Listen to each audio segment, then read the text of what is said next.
just you. Come on in. Welcome to the Scumm Bar.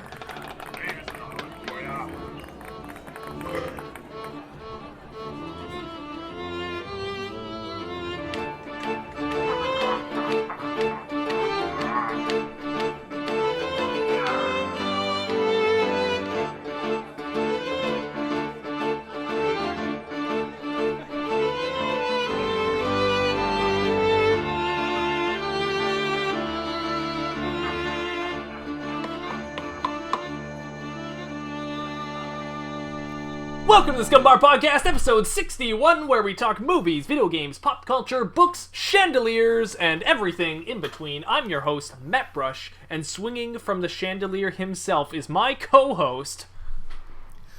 I kinda swing from the chandelier. I'm not going any higher with that. Hi, it's Anth0z. I would have attempted it, but I didn't want to break any listeners' ears. Actually, on that note, when I was driving home from work today, I decided to not listen to podcasts for once and to just start belting out songs instead. Ooh, it feels really good, doesn't it? It's so fun. But I was singing Phantom of the Opera, and I was like, I haven't done that in a while now, and it was a lot of fun. But by the time I got home, I wrecked my voice, and I didn't even think about it. I just kind of was having fun, and in the moment, I was just sort of like loving it. And then I get home, and suddenly I was like clearing my throat constantly, and I could barely talk. And I was like, oh man. Yeah. So. I know exactly what you're talking about. That happened to me that happens every summer for me, because I'll have my summer jam. I'll open the windows. I can recall a couple times singing like Backstreet Boys and Rick Astley like as loud as I could. Never gonna give windows you down. up. It's none of you. Yeah, together forever and never to part. It's just, oh my god. It's fun. It's great. I love Rick Astley, man. He's good. It's good. It's good. Anth0z, how you doing? I'm doing. How are you doing, Matt? I'm also doing. Good. I don't have any. Oh, you know what? I was actually gonna send you photos. I was gonna say I don't have any like personal life stories to talk about, but I was gonna send you photos because I'm not sure if I have or not yet. But I can't do them on here. They have to be on my. I'll show you later. It's okay. It's not a big deal. Okay. The last couple weekends, I've been working on my backyard. My fiance and I have been working on our raised garden beds. So. Oh yeah. I may have shown you some photos. We were building. We had to clear out like our whole back garden. And edge out where we're gonna put the garden beds and all that kind of stuff, and then we had to build up these cedar blocks to then fill them with the soil that we're gonna use.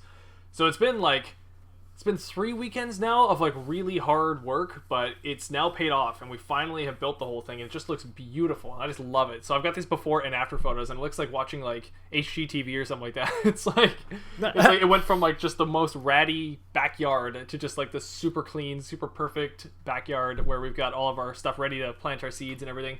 Cool. And my fiance's got all the little seedlings for our peas and our beans and our cucumbers and our zucchini and all that in the windowsill right now, and they're all sprouting, and he's got these little saplings going. So, you know what? Nice. Coronavirus is not going to take me out because we got our seeds and we're good to go. Awesome. That's what I gotta get on, because we have our community garden. Oh right. And it's so I think we're past the seeding phase, but we hadn't seeded anything. Oh. So I think we're just gonna have to buy little saplings or little like plant versions of whatever vegetables and produce that we want to grow. Yeah, we're a bit late to the game. If the ferry to the island wasn't closed, you'd be able to come over, and then we'd be able to give you some saplings. Oh yeah, that's right. They're closed. I'm stranded on this island. I can't go on the mainland. I guess if you had your own boat, then you'd be able to. Yeah, but there's no restriction on that, right? You can go. Yeah. Yeah. There's definitely ways to get across, but honestly, I guess everything I need is on the island, so there's not much reason to go to the mainland unless I'm visiting people. I'm not there. Unless I'm visiting people, that's all it really is. And that's kind of how my life always was too. Before moving out to the mainland, it was usually only going there. Excuse me, if I was going to go camping, or if I was going to go, to like the States or something. It's weird that to hear you refer to it as the mainland, because I'm living here on the mainland, but I don't call it the mainland. So what do you call your area, like the island? We call it the island, definitely. Oh, Vancouver okay, Island, or the island there. And then the mainland, or Canada, we refer to it as. Okay. So as in the island is not a part of Canada. No. When you go to Vancouver, you're in Canada. The island's its own thing. We're literally besides the north part of Canada, I feel like we're as far away as you can get from being in Canada. We're the farthest point away from it. So I wonder if people out east, like who may not be so well versed in like Canadian geography, would think like, oh, is Victoria and Vancouver Island even a part of BC? Right. Like they're not connected. Yeah. So like, what are they doing? Well, there? I can also see because it goes past the 49th parallel, so technically Victoria's in the States. Oh, that's right. Yeah, so a lot of people might wonder too if the bottom tip of the island is actually part of the United States. In fact, actually, where I work, in the town I work in, that's right where the border goes across. So there's actually a store called the 49th Parallel, and it's like the store right on the line kind of thing. So wait, but if you go on Google Maps, you can actually like, I don't know if it is truly accurate, but you can see they have like zigzag lines like in the water. Yeah, jurisdiction doesn't actually make it like the longitude. I think it's longitude line that goes across. So the jurisdiction does curve around the island. So it is still Canada, obviously, but I can see how people could get confused with it. So yeah, I just find it really interesting that they were able to signify exactly where in the water in a zigzag fashion. Oh, I know. The border is between Canada there's actually and a United ferry States. line that goes from Vancouver Island to the mainland of Canada, and it goes across just a little corner sliver. It goes, exactly. Of I the noticed United that too. States. So technically, for I think it's like 10 minutes or so, that boat has to cross the border. And during that moment, like because of that, there's like different taxes, different fees, all the stuff that has to be put in for this ferry line to run. But it's the only way they can run because it's too dangerous of a cruise for the ferry to go a different way. So it's funny. It's so bizarre, but it's just one of the things they had to get through. So weird. Yep. Logistics. But enough of ferry politics. What's going on in your life? What's new? I wanted to give you specifically some feedback that I got from one of my good friends. Oh, he was the DJ at our wedding. Oh, so I don't know if nice. you had a chance to meet him, but yeah. So he's. I don't think I met him, but I remember him. Okay, cool. So yeah, his name is Marvik. His company's Wedding Audio, and they were super busy, like up until quarantine and everything. Right. And actually, they've been doing these live streams on Instagram every weekend just to get people kind of engaged and hyped up and stuff. So which is really cool. Good for them for still being on it and like helping people have a good time while they're stuck at home. Yeah, that's awesome. Anyways, sorry. I was talking to him the other day, and he's like, "Dude, like, I was just listening to your podcast, and your buddy MAttbrush, like, he's doing such a great job. Like, he's so chill, he's so cool, and like, yeah, I'll let him know." Wow. Yep. So MAttbrush, keep it up. It's so funny. The whole time you were like ramping that story up, I'm thinking in my mind, like, what is it, audio levels? Is it my mic? Like, what? Like, I was honestly thinking about like, what's it gonna be? That's really nice to hear, though. I really like hearing that. That's awesome. Thank you. More compliments, please. That'd be great. So if anybody else out there, if you want to give us more compliments, that's fine.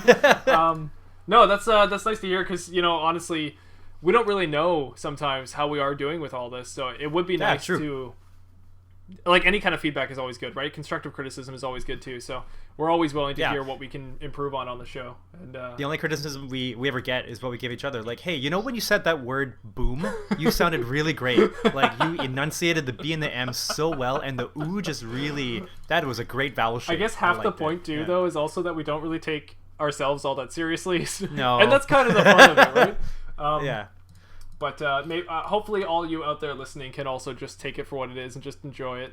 I mean, exactly. Some of my favorite podcasts are the ones where I'm listening and I feel like I'm just hanging out with the guys on the podcast. It's like just hanging out with some friends. Right. And that's like my most favorite podcast. And if that's what you get from this one at all, that's great. That's what we want. So just know that we're being as real as we can with you guys. It's normal. It's just a conversation between Anth0z and I. And I'm glad to have you all aboard. So yes. Peeking in on our conversations, just lurking in nearby. And, yeah. Oh, well, that's really nice though. I like that comment. Thank you. Yeah, great.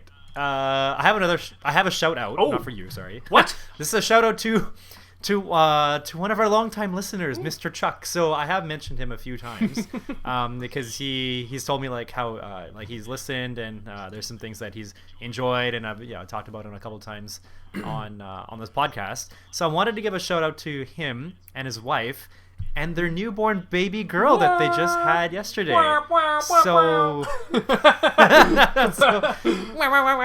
So congrats to Mr. Chuck. Baby and Mrs. Chuck. Sorry, baby and girl. Mrs. Baby Girl Chuck. Baby girl, yeah. Aw, well, that's adorable. Yeah. Super jealous. I've just seen a couple pictures. My wife and her family, they were video chatting yesterday while we were waiting for the news. And then obviously like haven't been able to see them in person, but saw pictures, and I imagine they're just resting now. But I think they'll be out of the hospital tomorrow. So then, yeah, get to go home and start their life as a family. Good for them, though. I mean, with everything going on right now, it's nice for them to have something like so positive in their lives, which is awesome. So yeah, that's really awesome. Sure. That's nice to hear. I wish I had really a happy kid. For them.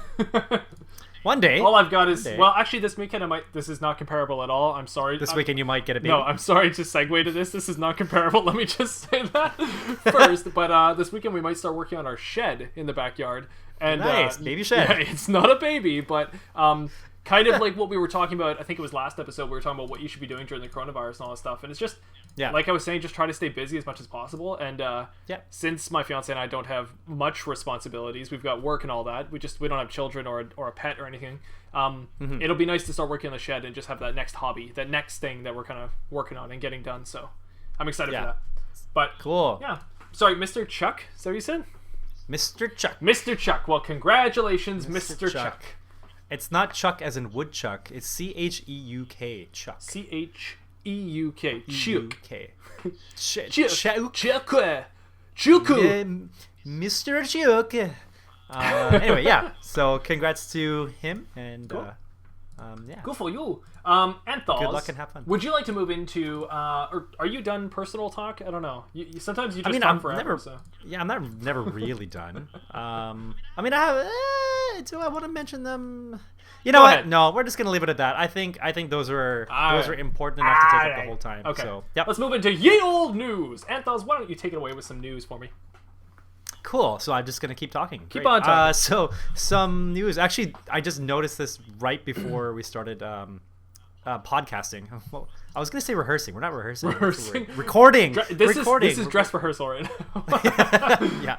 Yeah. Live show later tonight. So anyway, news about revealing the PlayStation 5 DualSense controller. Oh, I heard about this. So bizarre. So they just showed. I feel like it was just maybe 4 hours ago when they actually released an image of it. So they released an image of the new controller. Yeah, I gotta see this. I don't know what to make of it yet. And I don't think I will know what to make of it until I get to actually feel it in my hands, because that's the point of a controller, that like it has to like function well, but it has to like fit right. Otherwise it's not going to be comfortable playing your games, right? So is it the weird one that's got this beveled out thing on it? It's search PlayStation 5 DualSense and you'll see it's like majority white. Yeah, I see it. Wow. Okay. And in terms of the whole shape, it's not that far of a departure from the PS4, like the DualShock controllers, in terms of shape and the layout of all the controls, like the buttons. If anything, it's really just a slightly more curvy looking controller, and it's white. But otherwise, it's not I find the changes more aesthetic than anything else. Like if you compare to generations of like Nintendo controllers, it's or even you can even actually PlayStation controllers were kind of similar. Yeah, it's really just an aesthetic jump, if anything, and other aspects about it. I didn't read into it, but we'll see what it has to offer when they actually release it. I think this is also the one that's supposed to have some extra buttons on the back, like extra sensor. Oh yeah, buttons. You were mentioning that before. They made an accessory that you can get for the current DualShock controllers, but I'm for some reason I recall the PlayStation 5 controllers having that already built in. I might not be 100% on that, but yeah. Well, so back when the PlayStation... You seem unhappy. Well, I don't know if I'm unhappy. I'm just trying to take it all in. It's very different. Okay. Back when the PlayStation 4 came out, I was still like super into PlayStation and Sony. Well, video games in general, really. And things like this, like a controller, was a really big deal. I haven't really thought about that kind of culture in a while now, but I did hear rumors about they were going to do this heartbeat sensor and stuff in the controller to be able to maybe implement that into the games, or some kind of vibration technology that was going to have that kind of sensational thing, almost like the Switch, how it's got that weight acclimation thing it does in there. Anyways, just looking at this controller right now, like, if I don't know what it feels like, and feel is everything. When I saw the first PS4 controller photo, I didn't think it looked very good. But when the first time I held the PS4 controller, I could not hold a PS3 controller anymore because the PS4 controller just felt so good. It's honestly that was a really good step up. When I do retro gaming or anything like that, I usually use a PlayStation 4 controller because I find that it's the most comfortable for long hours of play. It's very comfortable. This one here, this PS4 controller, this looks like an Xbox controller to me, and I've never liked Xbox controllers. Yeah, I've always found them very uncomfortable. They're always way too big for my hands. Yeah, they're kind of fat and clunky. Yeah, they're very fat and clunky for no reason, I feel. Like, the curves aren't in the right spot. Now, the Xbox One controller isn't that bad. It's nowhere near as bad as I'm making it out to be. But I've preferred the PlayStation 4 controller to the Xbox One controller. Now, this, to me, honestly looks like an Xbox One controller. And one thing I don't like, this is so petty, but one thing I don't like about it is the start button. It doesn't say... Like, I didn't like on the PS4 how it didn't say start anymore. It said options. That was frustrating. Yeah, right. Now it doesn't even say options. Now it's got the 3 lines of like... 3 lines. But, it's got a hamburger menu. yeah, exactly. To me, that looks like an app, or like looks like iOS, or it kind of reminds me of Xbox. And that just kind of frustrates me because it's like, I prefer start select. You know, for me, I like the classic. Like, start select and like maybe even like old school PlayStation logo, which actually they do have the old school PlayStation logo on there, so that's not bad. Instead of a round button, it's the actual like carved out PlayStation logo, which is, I mean, it's kind of cool, I guess. Like, being picky, there's things about this that I'm worried about. The fact that it looks kind of like an Xbox and the hamburger menu that you just said there. Other than that, though, it also looks like it's got most, if not everything, the PS4 controller had. So if it's as comfy as the PS4 controller, which it definitely could be, then awesome. Like, I honestly, if the PlayStation 5 just had the PS4 controller, I think they would have been fine. So not straying too far away from it is probably the best path. But yeah, it doesn't look too different. It's just those are the first things kind of jumping out at me now. But I'd like to hold one and see what it's like. Yeah, that's what it's going to come down to, what it actually feels like to hold it. And I can't quite tell just because of the way the image is. It's just a very head-on shot. But the buttons themselves don't look like they come out of the controller too much. Like, they look like they almost sit flush, which... I'm sure it's not the case because that can't be a good design, but controllers that you need that tactile feeling. If they don't actually protrude enough and you can't feel the weight of the resistance of the button as you push it in and release, I think it's going to be much more difficult for gamers to be precise with some of their actions and their movement. Yeah. So I assume that's not the case with this controller, but I can't help but wonder only because of how this image makes the controller look. Yeah. Then again, the image might not necessarily be an actual shot of the controller. It could just be the artist rendering of it. Which I don't know. I would imagine it's a rendering, but hard to say at this point. Right. Yeah. And it's funny to be so analytical on something as small as a controller for a console, but if you think about it, the controller is one of the most important parts of the gaming experience. If not the most important, because it's your main tool. Like, think back to N64. Lots of people loved N64 and lots of people hated it, and the controller was usually one of the first things mentioned when you're talking about it, right? Like, I love GoldenEye. Oh, I didn't like GoldenEye. How'd you even play a shooter with that controller, right? Like, it's always how it comes up. It's not even about the game at that point. It's about how you played it, right? So it's a controller. I think Nintendo's actually been pretty good these days about switching their peripherals around so you can play almost all their games in different ways. Actually, that's almost one of the main selling points of the Switch is the fact that you can play it in different ways. But with PlayStation Xbox, since it is supposed to be for lack of a better term, the hardcore gamers that are just going to have the one controller, they got to make sure that it's a darn good controller, or else there's going to be a lot of complaints on their games, especially when it's competitive or pro gaming. Very true. I don't know. When it comes to competitive, things have to be on point. Otherwise, somebody's in trouble. That being said, mouse and keyboard, I still have not found better. So, wait, like better than mouse and keyboard? Yeah, no, I still have not found better than a mouse and keyboard. That's my preferred control scheme for anything. I mean, there's just so many buttons. Me too. Well, that too, but I also find it's a lot easier for me to be precise with my hand as opposed to using my thumb on a joystick. Mm-hmm. I find it almost impossible to be precise when I'm playing any kind of like first-person shooter on a console. I don't understand how there can even be pro play for that. But people obviously, you put in the time and you'll get the results that you want. So more or less. Yeah. So anyway, so that's one news item. Let me go back to my own mini docket. Right. So the Final Fantasy VII remake. as of now, I believe the release date is April 13th. Let me just double check. Final Fantasy VII Remake release date. So it's been kind of like back and forth. Oh, April 10th. Sorry. That's this Friday. Nice. So release date supposed to be this Friday, April 10th. However, due to the coronavirus, so companies like Amazon, I think even Walmart, maybe even Best Buy, they are because they have to deal with like all their different suppliers and prioritizing the different shipments that they have to send out. That will either delay or push forward the release date of Final Fantasy VII, which it kind of sounds like it doesn't make sense, but I believe I think I read that Square Enix was it Square Enix? Maybe it's Square Enix. I'm not sure. I think they were saying that for continents or countries like Australia that they wanted to actually ship it out early, just to kind of get ahead of the game, right, as opposed to having to get like if they wait too long that it ends up getting delayed, like out of their control sort of thing. Right. So I think while they still have control, I think the intent was to push it out sooner than later to avoid being delayed out of control.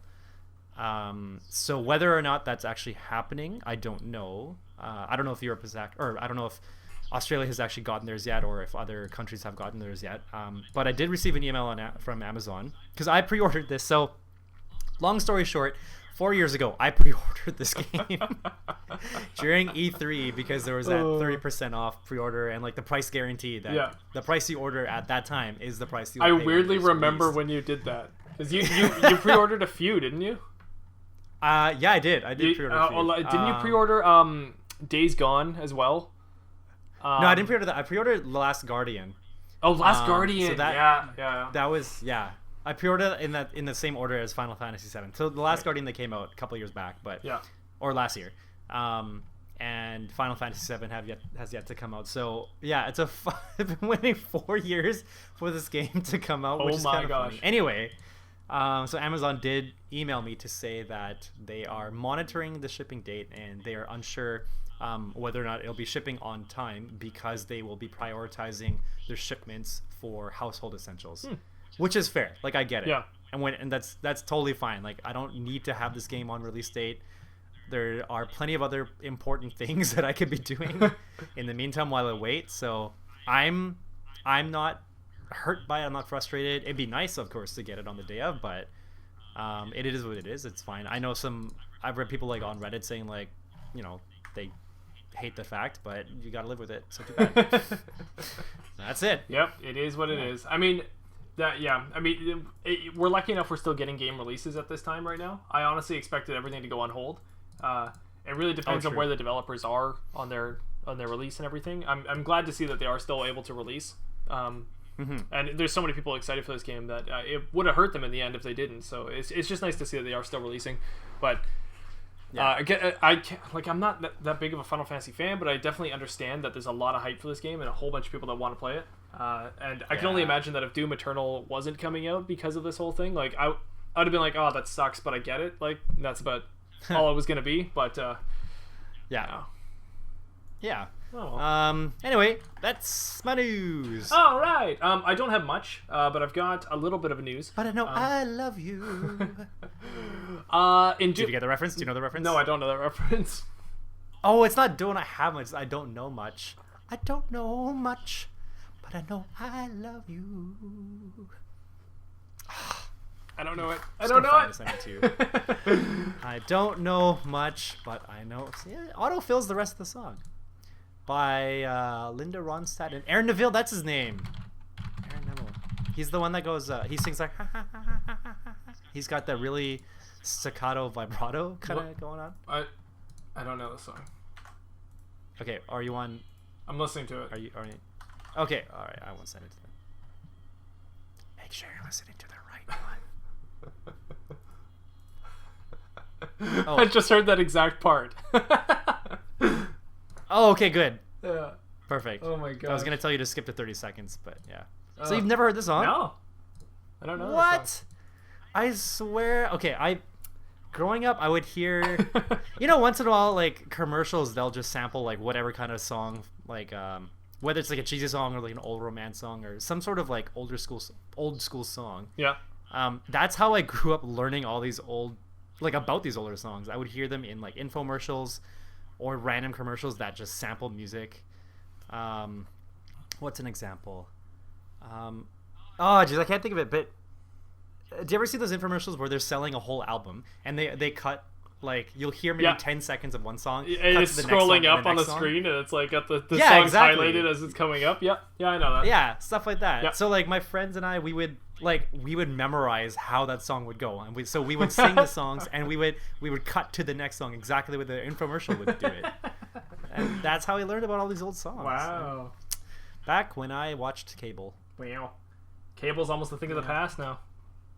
I know. What are cables? What are? Okay, so for my news, we don't have much, but I know we have Doom Eternal. And so on Doom Eternal news, on the news of Doom Eternal, the speedrunning community for this at least, the guy that I watch, his name is Bite Me actually. And he's well known for Doom 2016's game. For biting. For biting. He runs it on Nightmare, and he runs it 100% on Nightmare, and he doesn't like wall skip or anything like that. He plays the game and just speeds it as fast as he can. And I believe his record is down to about 2 hours for Doom 2016 now, and it's crazy watching him. Wow. He does do some rocket boost and such there, where he like shoots a rocket and that sends him across the map to a different section in the game. But keep in mind, he still has to get all the collectibles and everything too, so it's a 100% run. So he's still collecting everything he has to get. Is that a no death run? Not Nightmare. No. I believe I don't think he dies in the run at all, but he could die and he'd be fine. It would slow him so down. That doesn't impact. I'm sure the 2 hour run has no death in it. Oh, sorry. If you die, do you lose all the items that you've collected up into that point? No. The collectibles are just that. They're just collectibles. Okay. But anyway, so he's done two things recently now with Doom Eternal. So he's been playing Doom Eternal nonstop since it came out, and he's been streaming it every single day. First thing he's done is he beat Ultra Nightmare mode, which is it's Nightmare difficulty, but you can only die once. If you ever die, then your game is over. So, and there's 1-ups in the game, which give you an extra life, just as 1-ups do. But anyways, in Ultra Nightmare mode, those 1-ups just become armor. So you just get your armor replenished, but you don't get your 1-up. So he beat Ultra Nightmare just the other night, which was incredible. I hadn't seen anybody do that yet, but that was just crazy. He went through. There's so many moments in the game where like you could lose your run really quick. Like I think I mentioned last time, there's a Marauder character who is like the Doom Marine himself, and he's very hard to beat, and he's calculating. He's got a really good AI, and the game throws him constantly at you, especially near the end of the game, and so he beat it, and it's just crazy to see that. It's like, like everyone collectively in the audience, everyone's just like, oh my gosh, like good job, like that's so freaking hard. And you can just see the stress just off of him, just like, oh my god, it's done. Like, so anyways, the next thing he's doing is now he's routing. He's doing his 100% routing. So he's trying to find the best route. His route. He's trying to find the best route to get 100% for Doom Eternal now. And he's got his route. He's done it now. He's got the 100% route so far, and he's just optimizing constantly, right? So every day he's optimizing a little bit more and more and more. But he's down to, I believe his record right now is at about 4.5 hours for beating all of Doom Eternal on Nightmare mode for 100% collectibles, which is crazy because this is a longer campaign than Doom 2016. So it's really crazy to see. But he's really fine tuning this thing. But yeah, very cool. Wow. What a culture there must be for people who are like fine tuning their runs for games, right? Whether it's like a speed run or routing, like finding the exact best path for the whole game. Like, what a like coding and speedrunning goes hand in hand. It's just so nice to see. And I'm in the middle of not crunch, but I'm like in the middle of like hard, like really tough development with a game right now that I'm working on with some friends. And we're just in the middle of trying to figure out all these like really crazy logical things. And I'm just watching speedrunning videos in the background. It just really gets my mind going because it's the same kind of process. It's like I need to get from here to here, and like how can I do that? And you're just trying to figure it out. Just like really, just like I don't know, hitting your head against the wall until it works. So, I like the problem solving aspect. Yeah. It's so rewarding once you actually get it too, right? Mm-hmm. I don't think this is the way that I explained coding before when I was taking it, or explaining it to people that coding. Like a lot of it really is problem solving because you're really trying to figure out like the best path for all of your code to work for this one website, right? And like you could, you could write one function in different ways. Oh, yeah. But it has to be the exact way that it'll work with everything else going on in that website. Yeah. And if not, something breaks and you have to backtrack and figure out exactly what it is. In the meantime, yeah, you're pulling your hair, your hair's going gray, you're getting more wrinkles. Like, it can be stressful sometimes unless you're really well versed and can figure it out right away. But it really is just like a giant problem solving aspect. And once you get it, you feel so good. You feel so accomplished, and like it makes you want to keep doing it and go again, right? And figure out more things and challenge yourself. And at least that's how it is for me. That's not how it is for exactly everybody, but that's my experience with it. Yeah. Well, I mean, I think that's very true. And no matter how clean you write your code, there's always some way you can optimize it. So yeah, you always have this feeling in the back of your head like I could do this better every time you're writing it. So it's like I don't know. You write your. So I start to get to the process now of just like let's just write it so it works. And then I'll come back to it, and then when you come back to it, you're in cleaning mode. So you're trying to optimize and clean it all out, and then it works again. Then you come back to it much later on, and you clean it even further. And it just gets to this point where like you're down to like 2 lines of code now, and you're like, yes, this used to be like a page of code. Like, what happened? That was really weird. Okay, that was really weird. Okay, I kept calling you, and then it would. It's almost as if it dialed. Yeah. But then before it wanted to connect the line, it would just hang up. And it did it like several times, so I don't know what's happening. I had this moment where like I was like, well, maybe my internet disconnected. So then I messaged you on Facebook, and I was like, oh wait, like that wouldn't have worked. Yeah. Yeah. I don't know. Well, no. Although I did. Somebody using a microwave? Somebody it wasn't like, the microwave. Nearby, it apparently walking with a microwave around your house? No. Apparently it wasn't a microwave, so I don't know. I don't know what that one was. Oh. Who knows? It's fine. What it was We're a reminder to get onto our topics here. So. Yes. Just before we do that, I just want to say, Anth0z, yes. Do you want to hear a joke? Ooh, wait. Does this normally happen before yield It news? does, and I forgot.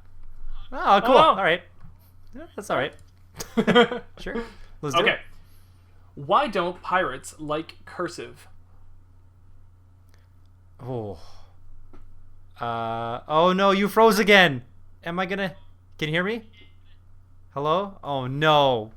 Oh no, what a time. Oh my gosh, did it just freeze again? What a time. That's not good. Oh no. Are you... Hello? Hello, I can hear you. Yep, you're back. You can hear me? Okay, I can see you. Woo. You can see me? Woo. And you can hear me okay? Yep, you're fine. All right. Woo. Okay. Okay. Sorry, say the joke one more time. I got distracted. No problem. Why don't pirates like cursive writing? Cursive.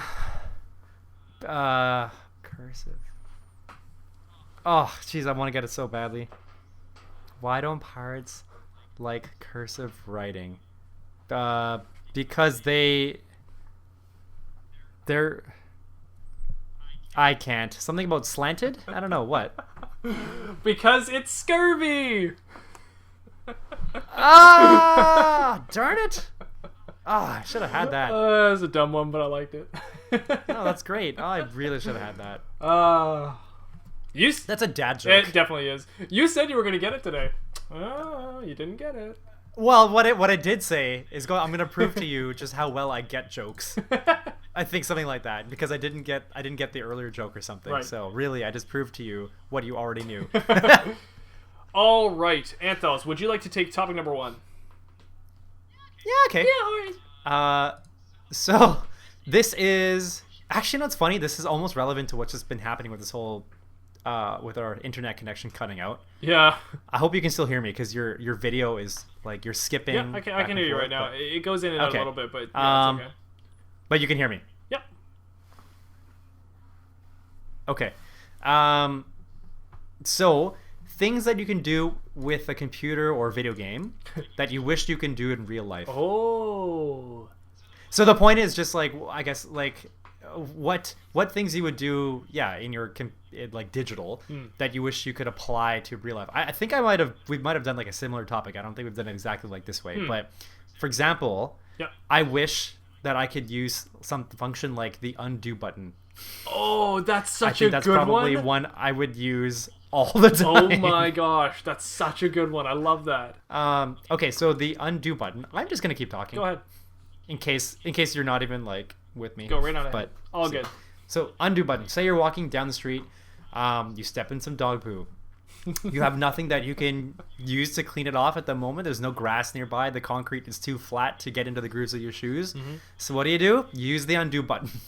You go back a couple steps. The poo is back on the sidewalk. Your shoes are clean. Wish I could do that. That's a good one. I like that one. I never thought about undo, but like that's something that I'm constantly pressing Control S and Control Z. I feel like those are just two constants in my life. So undo and save. Yeah, exactly. Undo, save, I undo, press save. Control S so much that when I'm talking to somebody on Messenger and I send them a message, I'll press Control S sometimes.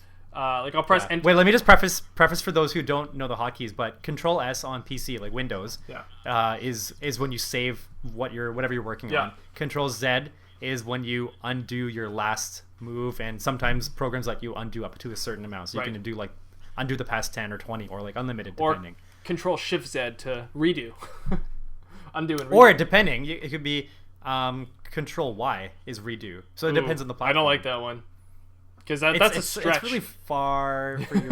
Yeah, it doesn't make sense. I don't know why they do that. I like the shift. Shift to me makes more sense to like oppose what you want to do or something. Because you're shifting. So yeah, these functions would be synonymous with, or the alternative to, the Mac version of Option or Command S. I think it's.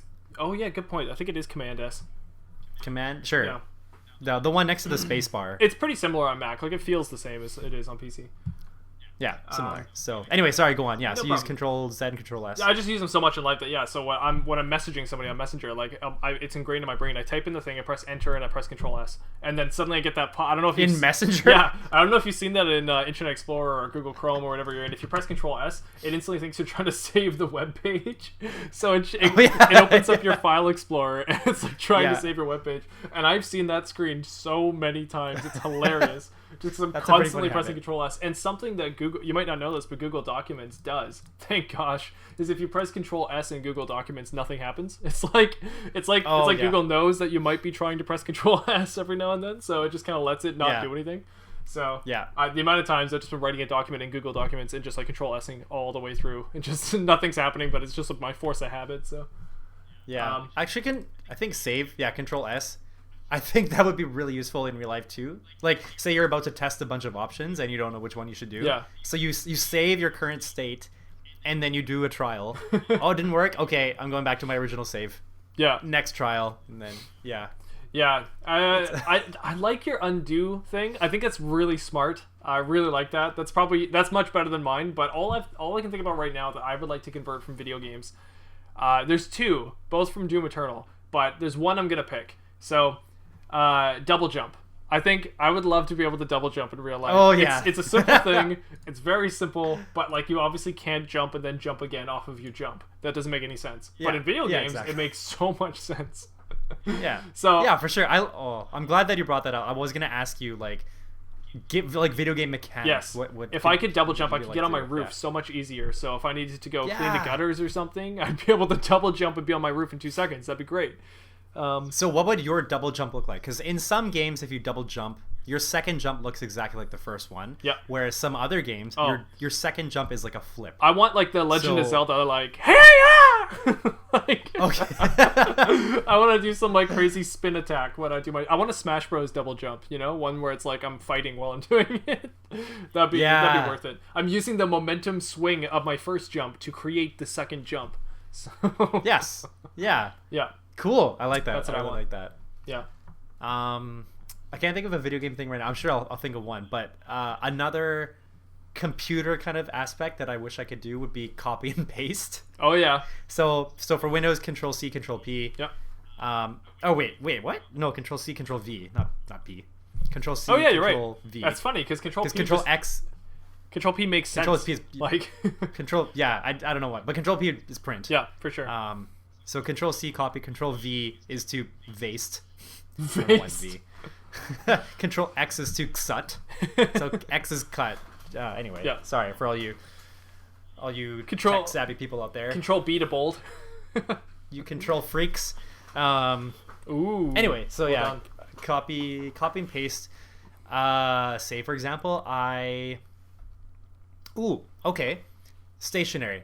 I bought a pen that I really liked. Yeah. And it was the last one in the store. I couldn't find it anywhere else. Brought it home, copy and paste it. Now I've got 20. So if I run out of ink on one, I got my backups. I was thinking something like that. I mean, you could find more fun ways. My fiance and I, when we were building our garden bed, like we had built one of the I can't really remember. It's called like a trellis, so that the sprouts can like grow up on yeah. the trellis. Yeah, trellis. We had built one of them, and then we just had to build the exact same one. You know, just the exact same variation of it, just a little bit farther down. Right? It would be so much easier if I could just take all the materials. Like, so I'm not cheating in life or anything, but I just took. It was my time really. If I could take all the materials and just say, okay, I want to copy this. And there's all the materials, like the nails, everything. Like, just paste it. Yeah. Just do that for me now. Exactly. Just automate. And I think that would be great if it could. You do the one, and then you could just paste it along.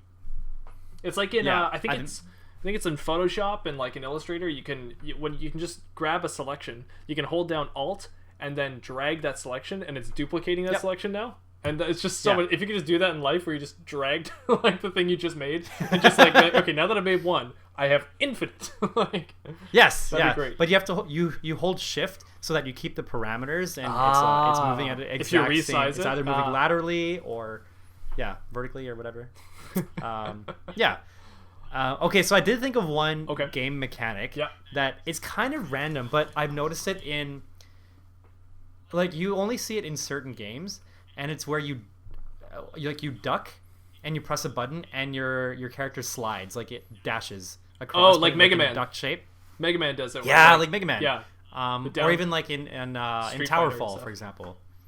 Can you do that in Towerfall? I don't know. Maybe certain characters can do it in Street Fighter. Yeah, in Towerfall you do it under.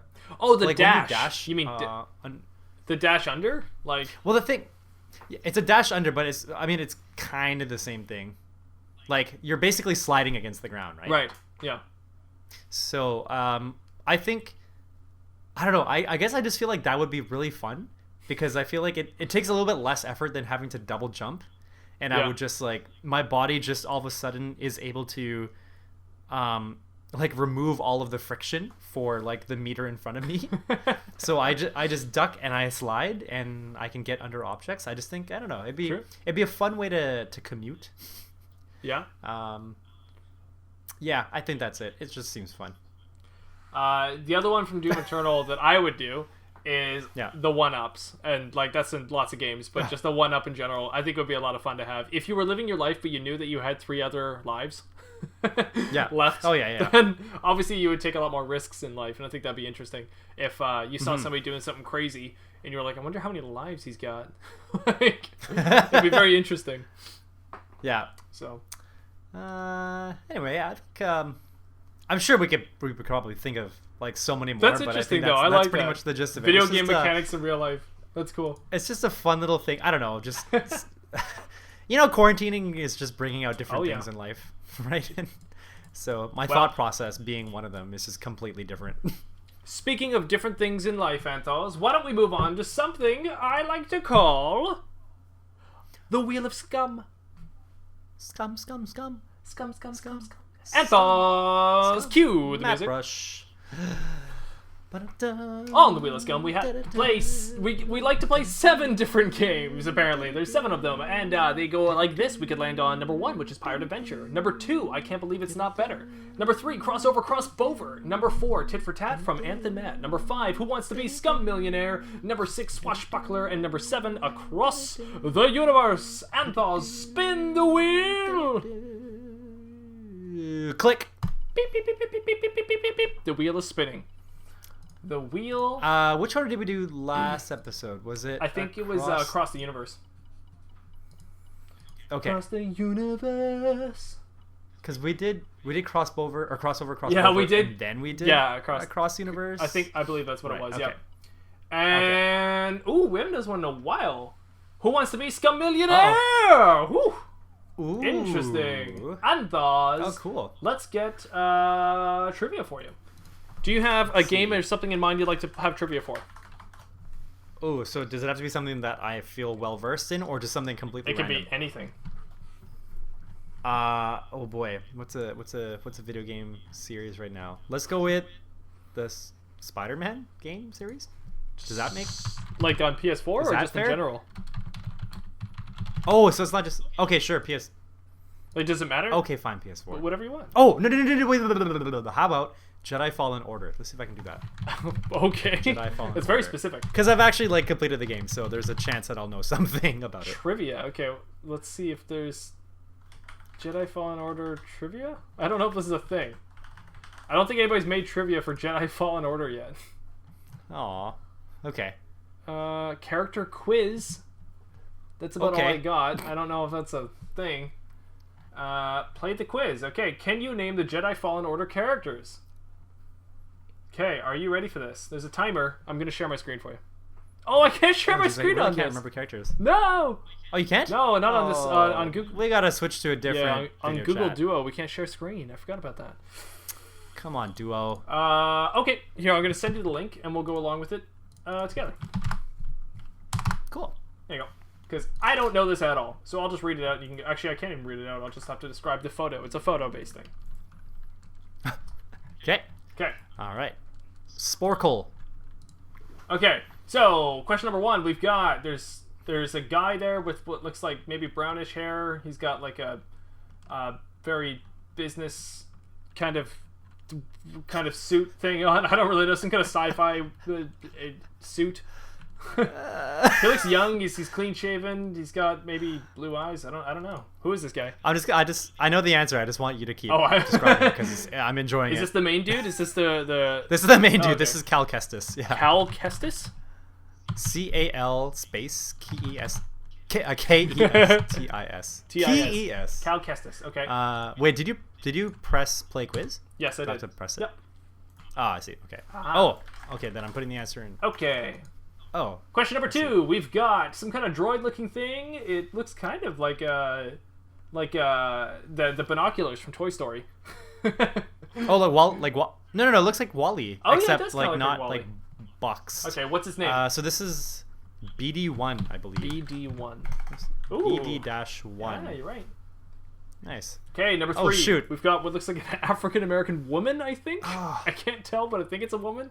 Oh, man, I totally ignored everybody on the ship. With, like, short hair, very short hair. If it's a man, I'm sorry. It just looks like an older woman. I think there might be an M in her name. I'm going to say it's Morgana. Well, that's a cool name. It wasn't Morgana. That's a League of Legends champion. I'm going to... It's also a witch. I don't remember. Oh, okay. Okay, number 4. We've got some kind of weird lizard guy. He's got some gray, bushy sideburns and some stubble. Kind of looks like Yoda. It's like if Yoda were crossed with Danny DeVito. Yeah, exactly. Wow, I really don't. His name is Yorgi. I'm gonna go with Groot. Nope. Okay, his name wasn't Yorgi, just so you know. Definitely not Groot. I'm gonna go Scour because I just can't remember. Okay, next one. We've got a younger woman. She's kind of got one of those modern haircuts where her side is shaved, side of her hair is shaved. I mean, and then she's got the long like thing that comes off the front to the other side part, kind of that Captain Marvel style. She actually looks a little bit like Captain Marvel. Then she's got weird black lipstick and some markings on her face. She kind of looks evil. So she is a Night Sister Merrin, I think. Merren? No, it's not Merrin. That's okay. That wasn't Merrin. Next, we've got a Sith-looking character wearing Rebel armor, not Rebel, Imperial armor. They've got like a black kind of armor thing get up. It kind of looks like Darth Vader, but maybe a feminine Darth Vader. I can't tell. So this is one of the Inquisitors. So the Inquisitors were kind of put in place during. Well, I don't know when they were put in place, but we saw a lot of them during Clone Wars, like in the series. Okay. As well, or sorry, no, not Clone Wars. Rebel? We saw them during Rebels. Yeah. Actually, maybe a little bit during Clone Wars. I don't believe I've seen them, so I would say it's mostly in Rebels, but maybe it's in Clone Wars. But mostly Rebels, yeah. Okay, I think she's like I'm gonna go with the 7th sister. I'm gonna go with Yorgi. I know someone's name is Yorgi. Okay, next we got a really big troll-looking dude. He looks like he's an orc or like some kind of. He looks like he's right out of Battle for Middle Earth. But he's got the Imperial armor on as well. I'm gonna say he's also an Imperial thing. Okay, so this is also an Inquisitor. Oh yeah, Inquisitor. That's what I meant. I think it's the 3rd sister. I think his name is Glorg. I'm putting 3rd. Wait, Night Sister, 7th sister. Okay, I'm just going 3rd sister. Okay. Next dude I got is, he kind of looks like Liam Neeson's character, Qui-Gon Jinn. Qui-Gon Jinn? Yeah, kind of looks like Qui-Gon Jinn, but he's shirtless. He's got like some scars all across his chest. He's got a weird circle on his chest, like Iron Man. And yeah, probably some kind of monkish Jedi character. So I also really, like, he was in it in a very small portion of the game, so I don't know, but I'm gonna call him, let's see, Liam Jackman. He does get, because he looks to me kind of like Liam Neeson and Hugh Jackman. I'm gonna call this guy Monk. He looks like a monk. I mean, he was. Oh, weird! This is a really blurry, weird photo. But it kind of looks like David Bowie, maybe doing Ziggy Stardust or something. I can't tell. But it's like, it might be one of those Star Wars holograms, because it's like, it's kind of weird, hazy looking photo of a character who's got these awesome shoulder pads. Okay, I'm going with Emilio Estevez. I'm gonna go with Ziggy Stardust. Okay, next we've got a moose-looking camel. No, I actually don't know the race's name, but there's a race. More like an anteater. Yeah, there's a race in Star Wars that looks like this. Their eyes are like really to the sides, and they kind of look like an anteater or an antelope or something. I don't know. And he's like a rebel fighter pilot. I would assume. His name is going to be Antilles, named after Wedge Antilles. I'm going with Anteater Bob. Anteater Bob. Next, we've got a very Obi-Wan Kenobi looking Jedi who's got, he's bald, but he's got, well, he's not totally bald. He's like balding. He's got white hair. He's got a very Obi-Wan Kenobi-esque goatee. And he's got a blue lightsaber, I believe, unless the photo is wrong, but it looks like he's got a blue lightsaber. He's like if Patrick Stewart and Obi-Wan Kenobi kind of, yeah, merged together. He actually kind of looks like Mace Windu if Mace Windu was white. He's got like the same look in his face. You can kind of see it. Okay, so this guy is, I know for sure, Eno Cordova. ENO space Cordova. Yeah. Okay. Next one, the image is broken for me. Me too. Okay, next one. So, next. This is a rebel fighter pilot, I believe. She looks. I do not. I believe she's Asian, but I can't tell. Maybe it's that chick from the other one, whatever her name was. Rose. It's Rose. But those are completely different. Like Jedi Fallen Order takes place, like shortly after Order 66. Order. So this takes place way before Episode 79. Okay. I'm gonna go with Judy. Judy Rose. And next we've got what looks like Gollum, but he's purple. He's a purple Gollum. So his name is Purple Gollum. He's got a very gremlin-like nose and goblin-like ears. Actually, you know who he is? He's Purple Dobby. That's who he is. Wow, nice. Yeah. Okay. He's Pobby. I'm going with Augustus. Augustus Gloop. He just looks like a... Yeah. And last we've got Chewbacca in some kind of Wookiee armor. So I'm gonna say his name is Chewbacca, because I got nothing else to go on for that. So I can almost hear the names in my head, but I just can't. There's like an N in there. I'm just gonna start with N. Newt. Let's go with Newt. Niomir. No, it's definitely not it, but whatever. And last but not least, we've got a very Darth Vader looking Darth Vader. Oh, I was right. It's Darth Vader. Dark Helmet. Nope. Dark Helmet. What? We have to go back and answer? What? Was it your wife, sister, second cousin's maid? It was I am your father's brother's sister's nephew's cousin's former roommate. What does that make us? Absolutely nothing. I guess we won't be able to find out what. Yeah. Okay, I'm just gonna. Oh, we can press give up. We can give up, right? Oh, can we? That makes sense. I'm gonna give up. Okay. Are you gonna give up? Yep, give up. I won't give up, but I will. Seer. That's her name. Oh, I did give up, and it showed me it went back to the first question that I didn't answer correctly. Oh. Here. I will reset it. Where are you? And then just give up.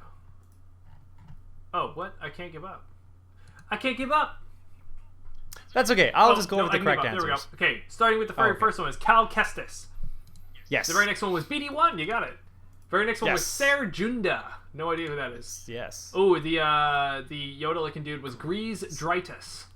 Right. Grease. Next yes. to that was Marin. You just spelt it wrong, but it was Marin. Oh, so darn it. You were totally right. I was one vowel off. Next is Trilla Saduri, which I think you said was like the seventh sister. Yeah, she's one of the numbered sisters. The next one, the big ogre Shrek looking one, was ninth sister. Oh, so I just needed to 3 cubed. No, three square. Yes. Then I would have. You would have got it. Liam Neeson was Teron Malikos or Malicious. I don't really know how they pronounce it. Malikos. Oh, that I think. makes way more sense. Maybe. The David Bowie guy was Sork Tormo. I don't remember him at all. Where was he? The Anteater was Prouf. I knew I was going to get it sometime. That was the Glork. Then there was Eno Cordova, which you were correct. The one that was broken was Saw Gerrera. Oh, we would have gotten that one. The Rose character was Mari Kosin. Ah. The Purple Dobby was Jaro Tapal. Ah, darn it. The Chewbacca in armor was Tarful. Right. As in a Tarful of Chewbacca. And the very Darth Vader-y looking one was Darth Vader. Yes, capital D, capital V. Ah. Oh, Darth Vader. Oh. Now I see. Like Darth Vader. Darth. The Dorthiest. Alright, let's move on to something I like to call topic number 2. Alright. Wow. What was I gonna say? There was a movie or some sort of show I was watching the other day, and then there were these little dinosaurs, and they reminded me of you doing your sound. What was that? What, the Godzilla sound? Yeah. Oh. Maybe it'll come back to me later. That's okay. I'll figure it out. My topic is it's really not much to talk about. It's just it's the beginnings of what I will probably be talking about a little bit over the next couple weeks as well. But my topic is Mount and Blade II Bannerlord, which I have... Mount and Blade. 2. I'm typing out. Mount and Blade or Mountain Blade? Mount and Blade. So not a mountain. Not a mountain. Mount and Blade 2 Bannerlord. 2. That's the name of the game. And it released actually the same time as Doom Eternal. And I have mentioned this one. It's about a year ago I mentioned this game. And I've been very excited for it. It's been in development now for about 10 years, so it's been a long time. Yeah, it's made by... That's gonna be a really good game. Yeah, it's TaleWorlds, and they've been like in and out of kind of developing this thing for such a long time now. It's just been crazy, and I'm happy to say that they're now released in early access, so people can go onto Steam and they can buy it. And like obviously, if you're at all interested, go ahead and support them. But even that being said, they've already done so well with their early access, so it's just nice to know that they're going to continue making their game, and everyone is enjoying what they've provided so far. Nice. I haven't seen a studio do like so well with their early access ever, I think. So their game is their original game, Mount and Blade, which I've mentioned before, was it's an RPG. Yeah. It's a medieval RPG simulator. So it's to be able to play as like a low class peasant in a medieval times, and it tries to simulate the living kind of conditions of back then, and you try to work your way up to become like someone of royalty, and eventually like taking over the whole kingdom of Calradia. And it's really, really, really fun for so many different reasons. It gets into like the really like intense minutia of like the economy in the medieval times, or it can get really into like battle tactics when you're fighting with like these crazy armies of like 200 versus 200, or like siege tactics and all that. But anyways, Mount and Blade 2 is mostly just a graphical improvement, and then some quality of life improvements, and just a bunch more stuff thrown into it to modernize the game, because the original one is like 2006, 2007, I think, for the first Mount and Blade. So what I love to see, because normally, coming from somebody who didn't really like the jump from 2D to 3D for gaming, I find that normally when graphics are improved, you sacrifice gameplay. And I think the biggest thing with that was PlayStation and N64. When we saw games jump up onto those consoles, we saw that happen all the time. So the Castlevania series, for example, when it went to N64, they spent all this time trying to make it 3D, so it'd be as awesome as Super Mario 64. But unfortunately, they lost a lot of gameplay that was in the original Castlevania series because they just tried so hard to make the graphics look good. And I think it's really common for developers. It's not necessarily their fault, but it's just something that happens. You spend so much time working on graphics, you forget to make a good game in the end. Or you sacrifice the ability to make a good game because you've spent, like, it's too hard to be able to add those graphics in and give yourself the ability to add all these variables in to make a cool game. Okay, yeah. So when Mount & Blade 2 was showing their screenshots, I was like, oh man, like, this game looks incredible. But it only looks incredible if it still has the gameplay backing it from the original game. Like I said before, there's massive battles in this game where, like, every single player, a character is, like, in an army. So if you've ever been a kid like me where you wanted to be in, like, a full actual battle and, like, see what it was really like, where there's arrows shooting at you, and if one arrow hits you, like, that's most of your health gone, if not maybe all your health depending on where it hit you. If that's something you ever were wanting to experience, this game does do that. It's as realistic as you want it to be. Or you can make it more video gamey if you want it to as well. It's kind of up to you. You can tweak it. But anyways, watching the screenshots, I was like, God, if it is at all like the original, if they can keep the actual structure of the original and throw the graphics on, I'm just going to be so blown away by it. And I'm happy to say they did. So I bought the early access, and I've been playing it. I've only got like 5 hours into it so far, but they've done a really good job. Yeah, they've done a really, really good job of keeping the original's gameplay. I believe, from what I can see so far, all the original gameplay is in Mount & Blade 2. So they got it all there, and I'm happy to see that. And sorry, this is an MMO? It's not an MMO. No, it's a single player experience. So you are playing. Oh. Yeah, you are doing all this simulation, all this medieval stuff, all on your own. So that's what I love about it. You take it at your own pace, on your own time, and you can play multiplayer. The original Mount & Blade is really popular multiplayer as well, but that's like a whole nother story. There's expansion packs to it that kind of create this multiplayer experience. And for Mount & Blade 2 so far, there is a multiplayer to it. I haven't really touched it yet, but that's kind of, there's almost 2 different games out of it. You can play the multiplayer where you get in these epic battles with people online if you want to, and play all that, and that's really fun. Don't get me wrong, I love that, but that's not why I really play Mount & Blade. I'm playing it more for like the actual simulation part of the medieval town simulation stuff. That's where it gets really, really good. As you're playing, Animal Crossing, and you understand the what it's like when you simulate that lifestyle, and something you're just like really into that. This is that, but almost in more like, let's say, Game of Thrones. It's more like more in the nitty gritty where everything's kind of a little bit more realistic. Another great thing about Mount & Blade is the mods. The mod community's been great. So for the original Mount & Blade game, there was a Lord of the Rings mod that was incredibly popular called The Third Age, and it was awesome. And you could play all the simulation stuff, but all within a Lord of the Rings community, as well as with Game of Thrones. There was a Song of Ice and Fire done in Mount & Blade. So Mount & Blade 2's mods are also coming in now. We're starting to see some mods for the game, and it's just so awesome to see the community so active right now. Like, everyone's just jumping on it. Sorry, so you said you got the early access. When did the early access become available? I don't know the exact date, but it was sometime in March. It would have been mid-March. Okay, but so early access was then, but then when is the actual, like, meant to be? I don't know the release date. I don't believe they have a specific date for the release of it. But what I was looking for gameplay wise is all there already, so I'm not exactly sure when full release will be, and I don't even know exactly the specs of what will be available for full release. But wow, that's crazy. So, because I mean, it's April 7th that we're recording it, and you said it came out in March, so it's already been out for, I mean, at least like a full week of April, but however much time in March. Yep. Did you say, sorry, mid-March is mid-March maybe roughly? Yeah, it was around Doom Eternal. So that means right. So that means 3 weeks has been out for early access, and it's not even fully launched. So I'm really curious. I haven't heard of mini games or developers doing stuff like that where the early access takes place for such a long period of time before full access begins. Well, what's funny, unless I'm not a part of like those type of game franchises, but yeah, sorry, you were saying?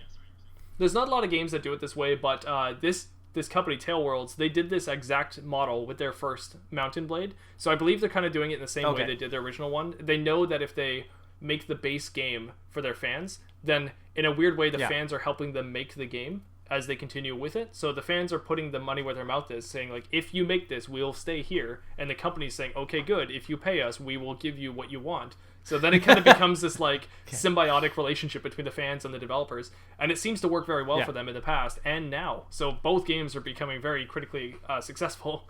And Minecraft was also done in the same way. So as you know, Minecraft, it was like $14 when you first bought it, back when it was in INF dev. So that was like 2009. So you could have bought it really cheap back then, but the game was just sort of a promise at that time. It wasn't necessarily fully released. Then the game eventually released in like 2012 or so. But when you were an early release kind of person, you were just buying into the idea of Minecraft. Well, that's kind of what you're doing in Mount & Blade Bannerlord as well right now, but it's there's so much of a game there that early access almost gives it a bad taste or a bad name kind of thing. It is already a game right now, so you can definitely just play it as it is. Like, you could sink thousands of hours into this thing, as people do, since it's a simulation. You could definitely put a lot of time into it. So yeah, I'm already stoked on what they've got right now. And one of the things I wanted to mention is that they've been patching it every single day. So every single day there's a new patch notes of like stuff they've corrected and fixed bug-wise, but also added. Wow. So like just the other day they added it was like 1,000 items or something. They just added more items, and most of the items are just they're kind of my favorite part of the game, and it's trading. So I like to make a lot of money in the games, and what I do is I like to go from town to town to town, and I buy up whatever I find is on sale or cheap, and I go to the next town and try to sell it for a larger amount. So I'm this guy is just constantly peddling all this stuff like as much as I can, and they just kept adding more items to make it so that market gets more and more saturated, right? So it gets more and more interesting as they add that stuff. So it's really cool. Cool. So I guess they do that just because they have to make sure that their servers can handle like the new loads of stuff, right? Because like the more items become released, then the more it's going to be used in interaction with with any of the players that. Well, no, I don't know. I'm probably not explaining that correctly. The multiplayer side of Mount & Blade is not the simulation side at all. The multiplayer side to it is simulated warfare. So if you play Mount & Blade 2 multiplayer, you're only going to be put into a siege kind of situation or a field battle or something like that. If you play the single player, you're actually playing the life of a character you've created, much like, let's say, Animal Crossing or like a Harvest Moon kind of game. And you're actually going to these towns and you're simulating a lifestyle. There's a progression of time. There's like different factions that will war and such, right? And another thing I haven't really mentioned is the game is randomized. So no two people have the same game. Everyone who plays the game, like, there's different stories and things that happen in their own game playthrough. So you'll meet companions that are like, in a sense, they're kind of randomized, but they all have the same names, but like their actions are randomized. And it's stats and skills and all that kind of stuff, but that's all single player. Multiplayer is just simulated warfare and tactics. That being said, though, you can play online multiplayer. This is a fun kind of thing you can do. You can actually have like commanders or like generals and stuff in the game, like trying to get people to line up and do actual battle strategy and tactics, like archers in the back kind of thing. There's very basic tactics, but archers in the back and soldiers in the front, and like you can play those ways, and if you do, you'll succeed better in a multiplayer setting. So there are like dedicated clans that will play Mount & Blade, and they will try to simulate realistic battles and warfare and stuff, and it's very, very cool to see. Wow. My favorite expansion to the original Mount & Blade game is Napoleonic Warfare, and it plays the Napoleonic era where everybody has muskets, and you're able to like fire in like lines of sight with your muskets and everything. You've only got like 1 or 2 shots, and then you go to your sword. But it's so much fun. Like, I've done it where you're in the lined infantry, and you're all there, and the guy says fire, and everyone's like on their knees and they're firing and stuff like that. And it's a lot of fun to play those kinds of games. Wow. So I hope that they do that as their next expansion into the Mount & Blade Bannerlord universe. But I believe that's probably what they'll do, because that was a really popular expansion pack. So, have you ever played Mordha? Is that the game? Oh, you know what? It's on my radar. Mordha or something. I feel like it. I thought it was called Mordho. It's Mordhau. Yes, I saw this. Oh, yeah. Mordhau. Or Mordhau. Yeah. This is definitely on my radar as well. This looks really interesting to me. This one is more, from what I can tell, this is more like hand-to-hand combat. Yeah. There's a few of these kinds of games that come out, and trust me, I'm interested in all of them whenever they come out, but I never get the same experience when I'm playing them than I did with Mount & Blade. But there was a really popular one called Chivalry, if you remember that. Oh, I never played it, but it's similar to Mordhau. Yeah, right? Exactly.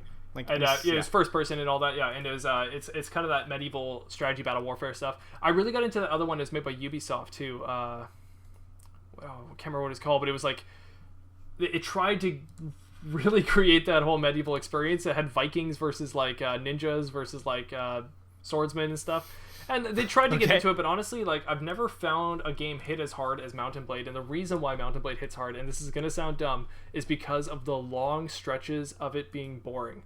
And that's almost almost always why it's good. And I promise you, when you're sitting on like a castle when you're standing on like the castle walls in Mountain Blade, and this will be in a multiplayer setting too if you want. And you can be standing on the castle walls in Mountain Blade, and maybe you're like walking around. You see other people kind of like rustling around, grabbing arrows, or just doing something. You're kind of like, oh, like where's the enemy going to come from? And you have no idea. It might be like 20 minutes before you see an enemy, and finally 20 minutes go by and you're still like, what am I doing, like, why am I even playing this? You might be thinking, right? And then suddenly you see it, and that's when like the enemy's there, and that's when you realize the moment, and you're like, oh my god.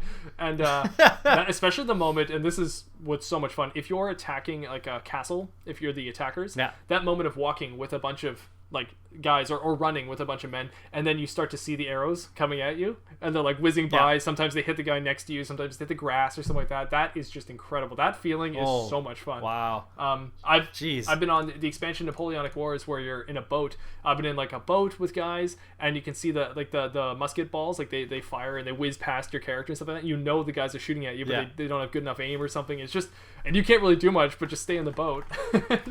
It's so much fun to simulate that stuff.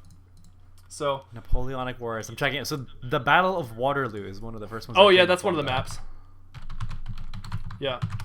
Oh, that's cool. And the thing is, like, I know the game's not for everyone. It definitely isn't. But if like it's one of those games where like it scratches like the perfect itch for me. I don't know why, but you know, like Troy is like one of my favorite movies, or you know, I'd watch Gladiator or something like that, and get really into like Alexander the Great or all these kinds of things. I definitely don't know. This is just like that perfect experience that really fits in there too. Again, what's happening? Just lost connection again, I think. Oh no, you're back. Oh, hello. Oh, we're back? Yeah, you're back now. Okay, good. Papa, can you hear me? Well, that's just to remind us that we are done our Bannerlord segment. I think I hit all my things I wanted to talk about. Nice. I did, yeah. Cool. Patching daily, early access. I'll have more to talk about this in the weeks to come, I'm sure, or maybe even much later on when they fully release. But for now, good things to come. They've done very good. TaleWorlds, nice. Good job. Good job, TaleWorld. Good job, TaleWorld. Keep your tails spinning. Okay. And yeah. So yeah. Anyway, sorry guys, we've been having some weird internet issues this whole episode. I don't know why, but it just is what it is. Blame microwaves. Blame the microwaves. I blame coronavirus. I think it's coronavirus. I blame Corona microwaves. Ooh. Oh, put the Corona in the microwave. Ooh, micro-rona. My Corona. All right, Anth0z. Where can the audience find you? Well, if you want to find me, you can find me on Twitter at Anth0z1. That's at ANTH0Z1. And if you want to find me, you can find me at Twitter at MAttbrush Gaming. Or if you would like to watch this podcast in video form, you can go to YouTube and type in the Scumbar Podcast and find that at MAttbrush Gaming as well, and you'll be able to watch it with your eyes. But balls. If you want your to, eyes balls. Your eyes balls, man. But if you want to watch it with your ears balls, man, you can totally go to any of your podcast platforms out there and find or your us. ears balls woman, or woman, whatever. yeah. We're available on any podcast platform I could think of. Just type in the Scumbar Podcast, and I'm sure you'll find us on one of them. We're on quite a few. Yep. There's like that one and this one and this one, yep. And the other one. The one over there. Yep. All those ones. Yeah.